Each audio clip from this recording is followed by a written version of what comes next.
A couple of years ago, we got this. This is the Softears Studio2, and ever since it came out, this has been one of the best all-balanced armature sets that you can find at its price. But the only downside is its price, because it costs $450 US. But enter the new Softears Studio2.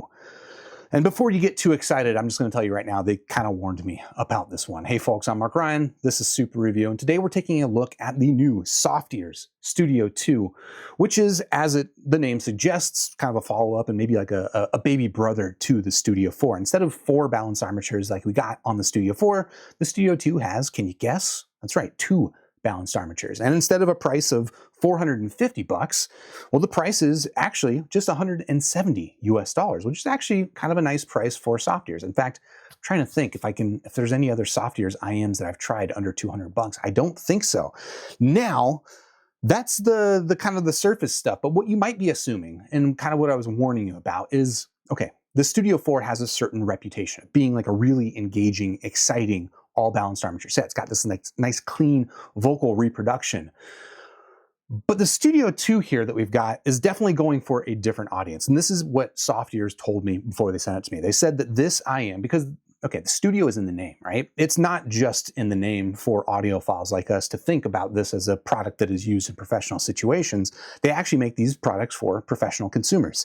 And they told me that they have some customers who are vocalists, singers, who find that some of their other IEMs, I think the Studio4 might have been an example, they have too much bass and too much treble, and that reduces kind of the emphasis, or like how clear vocals come through. Now, I am not a vocalist, in case you didn't know this. I'm just an audiophile that listens to these things, but nonetheless, I'm going to be reviewing this IEM as, well, myself. I'm not going to review it as a vocalist, because I can't do that. But is that tuning direction, is that something that an audiophile like me can appreciate? Well, we're going to find out. Before we do that, I guess a shout out to Studio4, Softears, for sending in the Studio2 and the Studio4 for review. Yeah, I'll have them linked in the description down below. Again, we've already covered the price, but with all that said, let's go to the table. We'll start with which comes inside the box, which frankly is all this stuff you see here for a sub $200 IEM. Actually pretty impressive, but we'll get to that. We'll talk about the build quality, the fit and comfort, and then we'll talk about that sound and bring in a couple of other comparisons. So here's the packaging, which is basically the same packaging as the Studio4. Nice, simple box. It's utilitarian, and frankly, I kind of like it. And here's what you get inside of it, which is also fairly utilitarian, but also, like I was saying, it's a lot of stuff. Let me put the IEM to the side for a bit. We'll just talk about this little carry case that it comes with, which is kind of like a mini Pelican case. It's pretty nice. It's got, you know, a clasp on the top. It's well padded on the inside. You can fit your IEMs, all your accessories in there, and I like this. You know, I don't usually love these Pelican style cases because a lot of times they're too bulky for what I want. And this is still bulkier than what I would typically use for an IEM case. Like, I don't think you're going to be putting this in your pocket. But as far as Pelican cases go, this is actually pretty compact, so I actually dig this one. And then what else you will find as you pull the IEMs out is the IEMs are actually encased in little individual booties, which I always feel is like kind of overkill whenever I get an IEM that's like this. But maybe that's just because I don't take care of my stuff very well. So yeah, if you want to take care of your IEMs, the Studio2 does come in little booties for each individual earpiece to take care of. Again, I think it's a little bit overkill. But again, that's up to you. It does also come with a wrist lanyard, which actually I'm not sure. I guess it goes here on the case. I'm not sure exactly how you would use that. I might put that on a camera or something like that. It also comes with a microfiber towel, which is nice. This is a nice feeling microfiber towel. It's got a nice Softears logo on it. Dig that.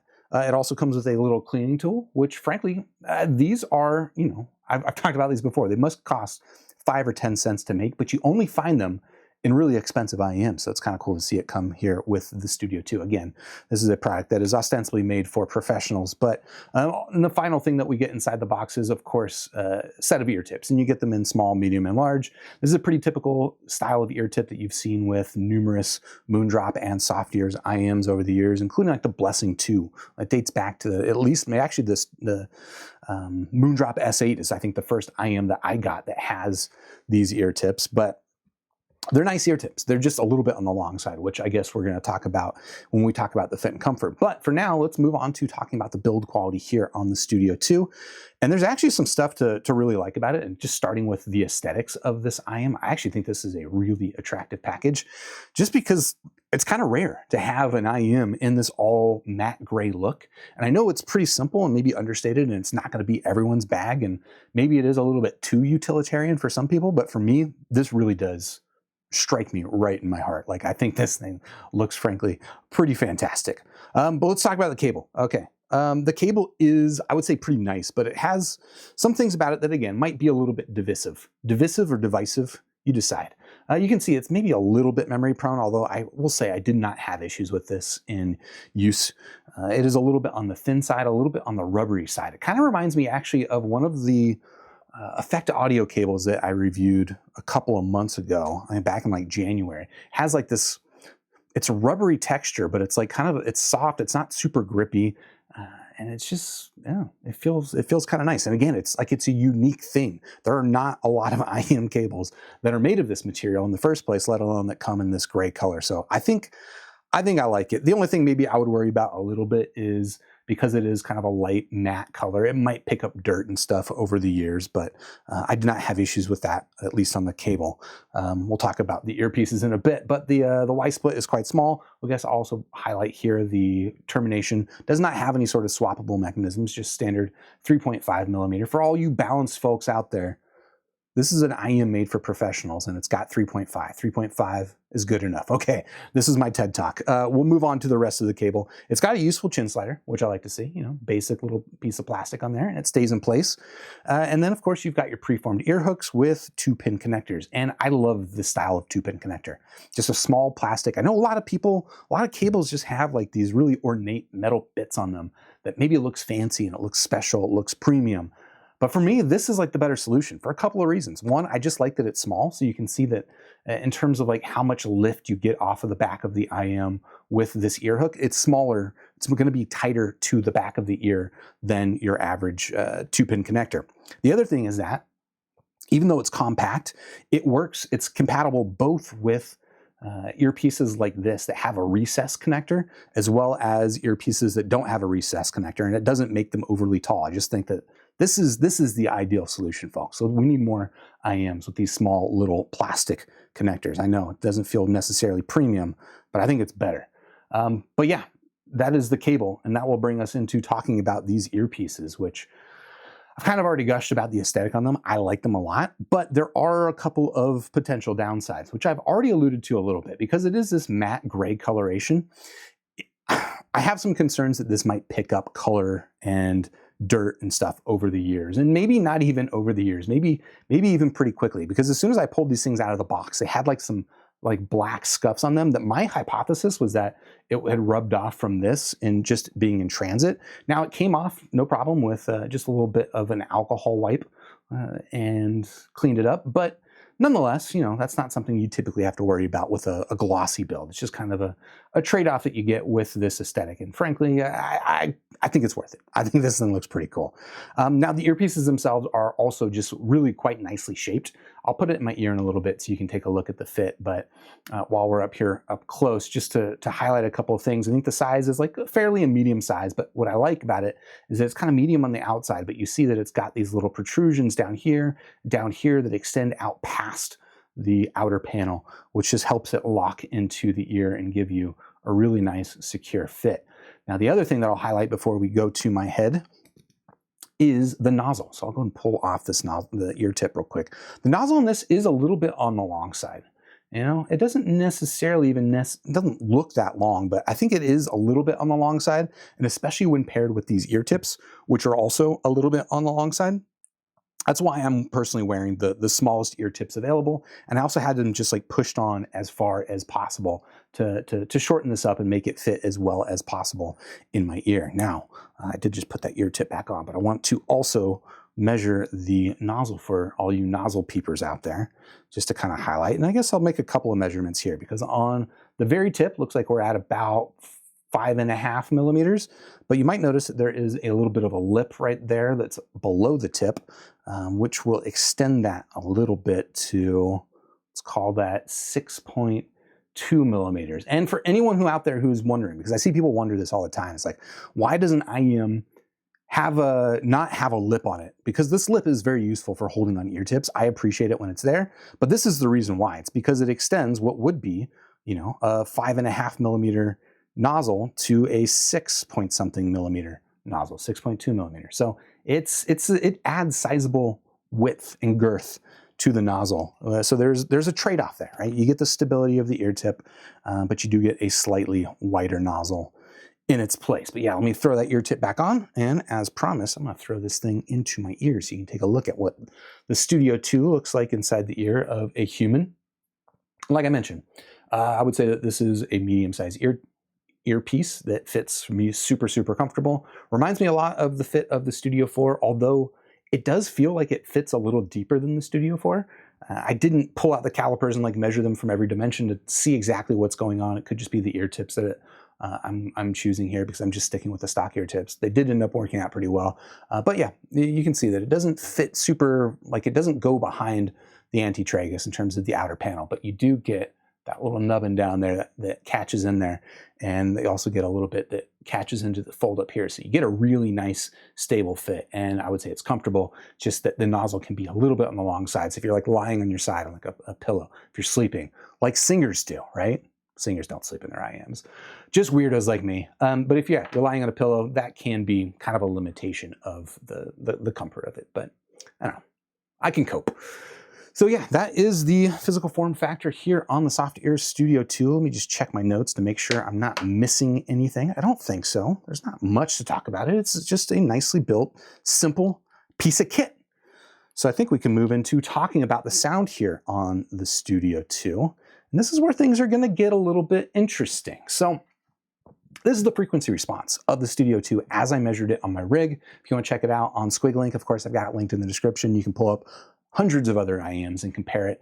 And hopefully you can figure out and read squigs on your own. But if you can't, let's talk about it together and take a look. So some things will stand out for you, all right?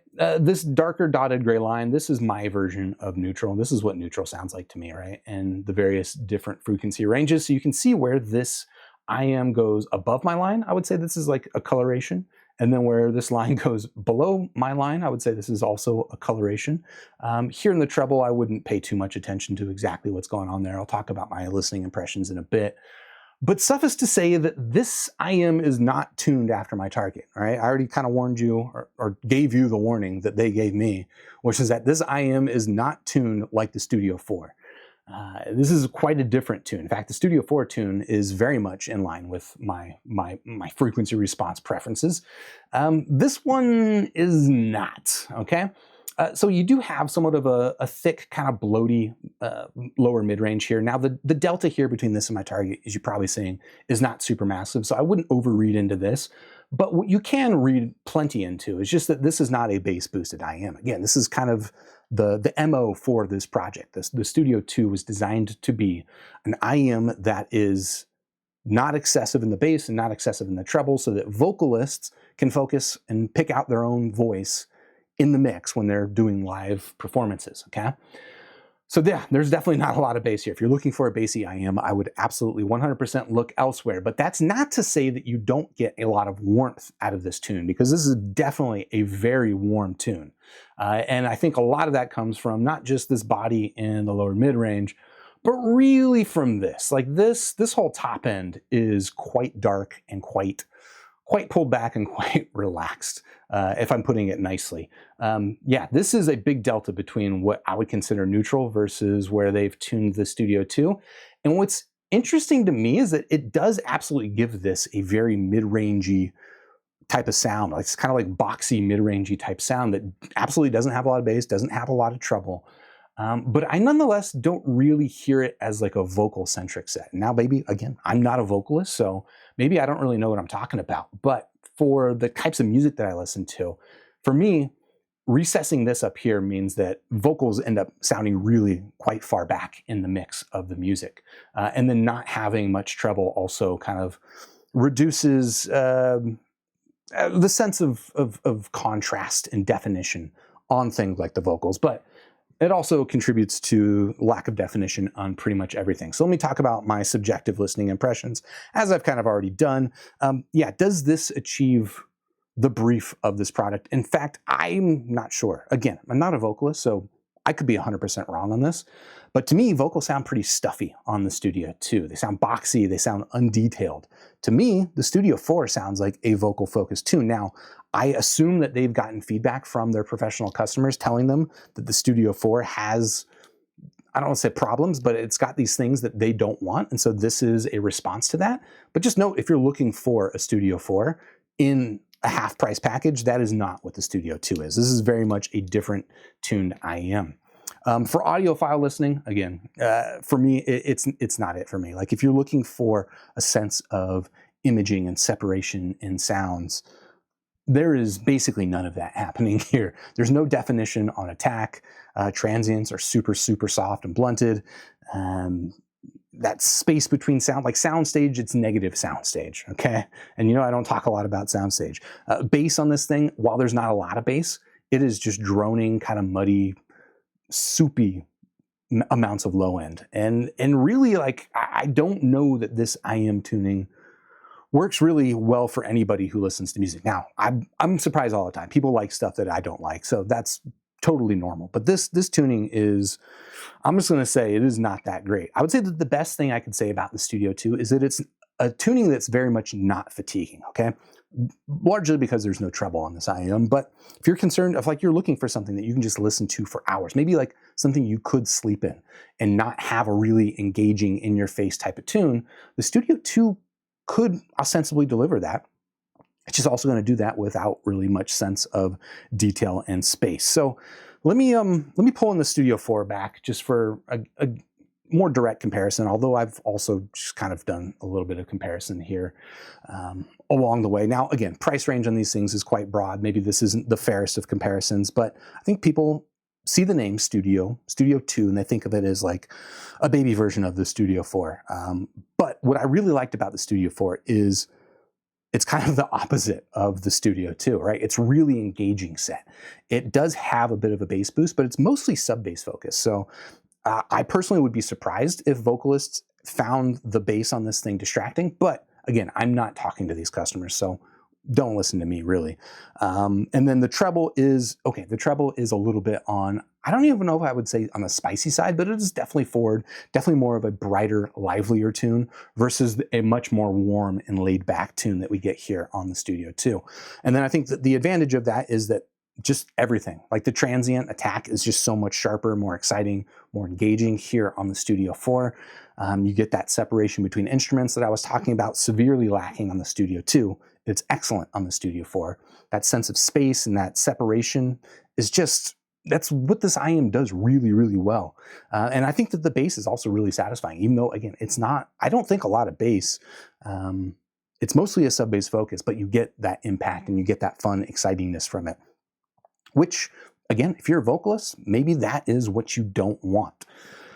But I guess maybe the most surprising thing is that for me, I would describe this, the Studio 4, as like a vocal-focused tune. But again, I'm not a professional musician. I'm not talking to these customers. So maybe I'm just using the wrong verbiology. And that word probably also isn't real. But anyway, there's one other IEM I wanted to bring in for comparison. This is an oldie, but not a goodie. But I bring it in kind of for this reason.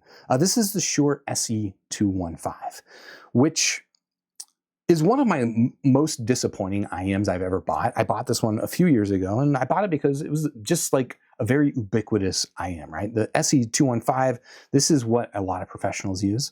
And I bought it thinking, okay, a professional monitor must sound pretty good. And I think it just sounds underwater, bloaty, smeary, and very unengaging, which, if you heard me just describe the Studio 2, kind of sounds like I just described the Studio 2. And in some ways, I think that there are some parallels between these. And maybe that's just like support that there is a professional audience that's looking for the tuning that you get out of these two IEMs. Now, for my comparison, I actually prefer the SE215. And as much as I just described this as one of the most disappointing things I've ever bought, I guess that just kind of goes to show you, like, the Studio 2, whatever it's doing, it is definitely not for me. I found that the SE215, as bloaty and smeary as it is, does have a better sense of definition. And because it's a dynamic driver, and this is all BA, I do think that the bass is, again, bloaty and smeary and kind of soft as it is, has some of that bounce to it that, frankly, is just, it's not here in the Studio 2, which you wouldn't really expect, but it's kind of here in the 215. But I don't know. I think that's going to do it for my thoughts here on the Softears Studio 2. Just checking my notes to make sure I'm not missing anything, and I'm not. The Studio 2, out of 5 stars. It's going to get 2. It is not an offensive sound per se. Like, again, I think that I could see a use for this if you're looking for something that is entirely unengaging for the purpose of finding something that is unengaging. But for an audiophile, for a music listener, that's about as much as I can imagine for the Studio 2. For a vocalist, again, I'm not a vocalist. That's why I have an AI sing my theme song. So take my thoughts with a grain of salt. But as a vocalist, I feel like the Studio 4 is a better pick. But if you want to check out the Studio 2, of course, I will have it linked in the description down below. And while you're down there, if you haven't already, please hit the like button, subscribe to the channel, ding the YouTube bell, join me on Discord, also linked in the description. And I'll catch you on the next super review. Cheers.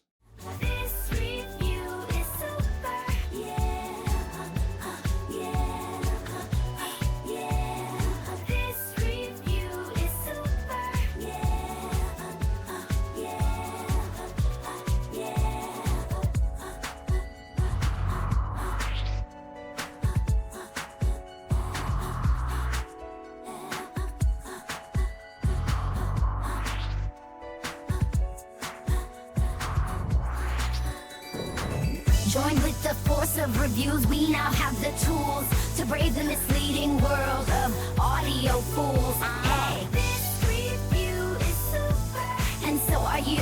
Grab your headphones, sniff a graph, and share your thoughts in this pursuit.